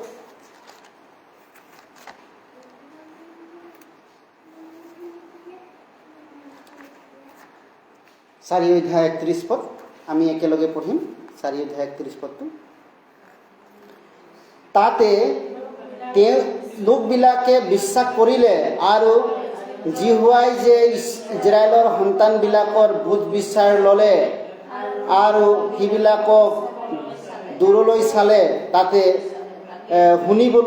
শুনি সেইবিলাকে মূৰ দোৱাই প্ৰণিপাত কৰিলে। চব ইয়াত কৈছে ইজৰাইলৰ সন্তানবিলাকক ঈশ্বৰে বুজ বিচাৰ ল'লে, বুজ বিচাৰ ল'লে। সেইকাৰণে ঈশ্বৰে কেতিয়াবা আমাৰ পৰাও জীৱনত বুজ বিচাৰ লয়। সেইকাৰণে বাইবেলে কৈছে, ইয়াত কি পালে? এই ৰুথে বিশ্বাস পোৱাৰ কাৰণে, ৰুথে বিশ্বাস ভৰসা পোৱাৰ কাৰণে কি পালে বুলি কৈছে? ৰুথ 2 অধ্যায়লৈ আকৌ যাওঁ, দুটা বাইবেল পদ পঢ়িম দুটামান আৰু আশ্ৰয় লৈছোঁ। 2 অধ্যায় 12 পদ, ইয়াত কি লিখিছে? ৰুথ এনেকুৱা বিশ্বাস আৰু ভৰসা কৰাৰ কাৰণে 2 অধ্যায় 12 পদটো আমি পঢ়িম।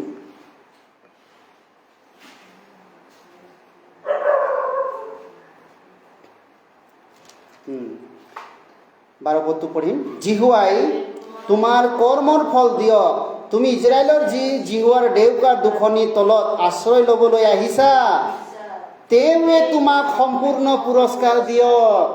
এইটো কাৰণে ৰুথে ক'ত আহিছে? জিহুৱাৰ ডেউকাৰ তলত আশ্ৰয় ল'বলৈ। তেওঁ বিয়া পাতিবলৈ আশা লৈ অহা নাই। বুঢ়ী মানুহটোৰ লগত কি আকৌ তেওঁ যাব? তেওঁ কিহৰ কাৰণে আহিছে? মই ঈশ্বৰক জানিছোঁ, ঈশ্বৰক বিশ্বাস পাইছোঁ, ঈশ্বৰে মোক উদ্ধাৰ কৰিছে, গতিকে মই ঈশ্বৰৰ ডেউকাৰ তলত বাকী জীৱনটো আশ্ৰয় ল'ম। তাৰ কাৰণে জিহুৱাই ইয়াত কি কৈছে, তুমি ঈশ্বৰৰ দেউকাৰ তলত আশ্ৰয় ল'ব আহিছা, গতিকে ঈশ্বৰে তোমাৰ বিশ্বাসৰ পুৰস্কাৰ দিয়ক। সেইকাৰণে আপোনাৰো ধনী হিচাপে ঈশ্বৰে আপোনাক মণ্ডলীত বাছি লৈছে। এতিয়া আপোনালোকৰ বিশ্বাস এই ৰুথতকৈ আপুনি মহৎ কৰিব লাগিব। ৰুথ পৰজাতি, সেই সময় ৰুথৰ মণ্ডলী নাই, ঈশ্বৰৰ বাক্য নাই, তথাপিও ৰুথে ইমান বিশ্বাস, আৰু ৰুথৰ জীৱনত ঈশ্বৰে আশীৰ্বাদৰ উপৰিও তেওঁক আশীৰ্বাদ ঈশ্বৰে তেওঁক দিলে, আৰু তেওঁ বোৱাজৰ পত্নী হ'বলৈ সুযোগ পালে। বোৱাজ ইজৰাইলৰ ৰজা। সেইকাৰণে পৰজাতি স্ত্ৰীক ঈশ্বৰে ইমান এটা এক্সাম্পল দেখাইছে। সেইকাৰণে আপোনাৰ মোৰ ঈশ্বৰে মণ্ডলীত আমাক মনোনীত কৰিছে, পবিত্ৰ মণ্ডলীত। পবিত্ৰ আত্মা য'ত থাকে স্বয়ং ঈশ্বৰ থাকে। ঈশ্বৰে আমাক ইয়াত একো অভাৱ নাই। বাক্য আমাক কিমান আছে, বাক্য ঈশ্বৰে আমাক দিছে, আমি কিমান বাঢ়ি যাব পাৰোঁ। সেই সময়ত বাক্য নাছিল, সেই সময়ত তেওঁলোকৰ সংগতি নাছিল, কিন্তু ঈশ্বৰে আপোনাক মোক কিমান সুযোগ দিছে। আমি ৰুথতকৈ মহৎ বিশ্বাস জীৱনত আগবাঢ়িব পাৰোঁ। সেইকাৰণে ৰুথৰ পৰা আমি এই কথা শিকিলোঁ, আমি ৰুথৰ বিশ্বাসক আমি অধ্যয়ন কৰিব লাগে। আপোনালোকে ৰুথ পুস্তকটো গোটেইটো পঢ়িব লাগে। 4টা অধ্যায় আছে মাত্ৰ, 3-4বাৰ ভালকৈ পঢ়িবা। ৰুথে এনেকুৱা কিয়, মেডিটেশ্যন কৰিব লাগে ৰুথৰ বিশ্বাসৰ ওপৰত। এনেকুৱা আমি ধনী হিচাপে কিমান বিশ্বাস হ'ব পাৰোঁ, ঈশ্বৰৰ কাৰণে কিমান ভৰসা কৰিব পাৰোঁ। আহক প্ৰাৰ্থনা কৰিম। ঈশ্বৰে আশীৰ্বাদ কৰক। আহক প্ৰাৰ্থনা কৰিম। দয়ালু মৰমীয়াল পবিত্ৰ আমাৰ স্বৰ্গত থকা পিতৃ, ধন্যবাদ কৰিছোঁ প্ৰভু, তুমি আমাক নৰকৰ গাঁতৰ পৰা ৰক্ষা কৰিলা। আমাৰ পাপবিলাক তুমি নিজৰ ওপৰত ল'লা। অনন্তকালৰ বাবে তুমি আমাৰ পাপবিলাক দূৰ কৰিলা, আৰু তুমি আমাক অনন্ত জীৱন দান কৰিলা, পবিত্ৰ আত্মা দান কৰিলা, যাতে তোমাৰ সন্তান হিচাপে মণ্ডলীত থাকি পবিত্ৰ সংগতিৰ মাজত আমি তোমাৰ সেৱা কাৰ্য, তোমাৰ শুভবাৰ্তাৰ কাৰণে, হেৰুৱা আত্মাবিলাকৰ কাৰণে আমি সেৱা কাৰ্য কৰিব পাৰোঁ। তেনে তুমি আমাক সহায় আশীৰ্বাদ দান কৰিছা। আশীৰ্বাদ কৰা আমাৰ মণ্ডলীৰ ধনীসকলক, যাতে তেওঁবিলাকো ৰুথতকৈও অধিক বিশ্বাসী ধনী হিচাপে জীৱনত তেওঁবিলাকে উদাহৰণ হ'ব পাৰে। ৰুথতকৈও তেওঁবিলাকে বিশ্বাসৰ তেওঁবিলাকে গঢ় ল'বলৈ শিকিব পাৰে। তেনে তুমি আশীৰ্বাদ কৰা, যাতে ৰুথ যেনেকৈ আনৰ উদ্ধাৰৰ বিশ্বাসৰ তেওঁ এক্সাম্পল দেখাইছে, মণ্ডলীত থকা ধনীসকলো অনেক হেৰুৱা আত্মাবিলাক উদ্ধাৰ কৰিবলৈ ঈশ্বৰৰ বাধ্য সন্তান, ডিচিপ্লিন জীৱন আৰু ঈশ্বৰৰ বাক্য মণ্ডলীত তেওঁবিলাকে অধিক এক্সাম্পল হ'ব পাৰে, বিশ্বাসী জীৱন হ'ব পাৰে। তেনে আশীৰ্বাদ কৰা। যিসকল ধনীসকল আহিব পৰা নাই, প্ৰভু সেই ধনীসকলকো আশীৰ্বাদ কৰা, অধিককৈ আশীৰ্বাদ কৰা, যাতে তেওঁ এই ধনীবিলাকো যেন ঈশ্বৰৰ বাক্যত আশীৰ্বাদত বাঢ়ি যাব পাৰে, অধিককৈ ঈশ্বৰৰ সেৱাত আগবাঢ়িব পাৰে। কাৰণ তোমাৰ আগমনৰ দিন অতি নিকটম হৈছে। ধনীবিলাকে যেন অধিককৈ শুভবাৰ্তাৰ কাৰণে কাৰ্য কৰিব পাৰে, তেনে তুমি আশীৰ্বাদ কৰা। প্ৰভু তোমাৰ চৰণত সমৰ্পণ কৰি ধন্যবাদেৰে প্ৰাৰ্থনা উদ্ধাৰকৰ্তা প্ৰভু যীশু নামত প্ৰাৰ্থনা খুজিলোঁ। আমেন।